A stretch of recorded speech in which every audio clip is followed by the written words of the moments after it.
last year there was Irene, which wasn't nearly as bad, obviously. So I took it kind of in stride. I thought it was going to be similar, like it was going to be people were going to blow it way out of proportion, and it wasn't going to be nearly as serious as it actually was. And then the flooding started happening. I grew up learning how to deal with the unexpected. So for me to think that that weather had came out of nowhere and did all that it did, that was not unexpected. That was common to me. I had to sleep in it. All of a sudden, the trains are all shut down. The buses are shut down. There's no rail to upstate or Connecticut. All that stuff. New Jersey Transit was all gone, and well, New Jersey was pretty much gone. So we didn't really know what to do. I had to break into a bus in order to sleep through it. It was real bad. When it gets cold or rainy, we'd sleep in the subway stations, and they were like 2, sometimes 4 or 5 feet flooded with water. So we were stuck in the rain and the wind, and I honestly, I didn't know if I was going to live through it.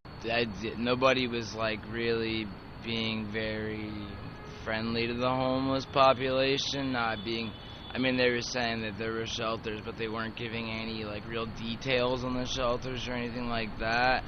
But eventually, 2.5, maybe 3 days into it, we just went into a shelter and toughed it out there. When that thing hit, I had to go to a shelter, even though I don't really like going to them.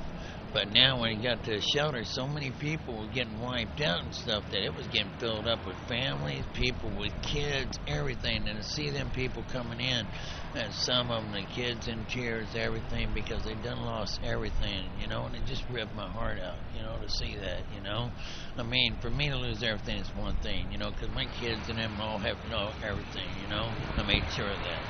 I might be like this and they don't know it, but I'm a grown person, but for them families, man, to see them going through it and going through what I've already been through, just tore my heart out, They were overcrowded. The food was crap. What was it? The military ready-to-eat meals, you crack them and shake them, and they're done, if you will. But everything tastes the same in the food. There was a lot of fighting. A lot of people were, stacked on top of each other like sardines, and people didn't know what was going to be the condition of their homes when they got out. You go to some of the shelters and get turned away even, It was just a shame, So many people homeless after that, with all their stuff wiped out, all their things, their personal stuff. You got things you just can't replace when that happens, I know that personally, But to see them families lose it like that, that's even worse, For a single person to lose it, it's one thing. But to watch them families lose it all, it just ripped my heart out. It really did, People were scared and confused and a bit hysterical, depressed. I was very depressed. I lost a few friends. Homeless people tried to stay in subway stations and ended up drowning in them and things like that. It was, like I said, the scariest moment of my life, definitely of my adult life.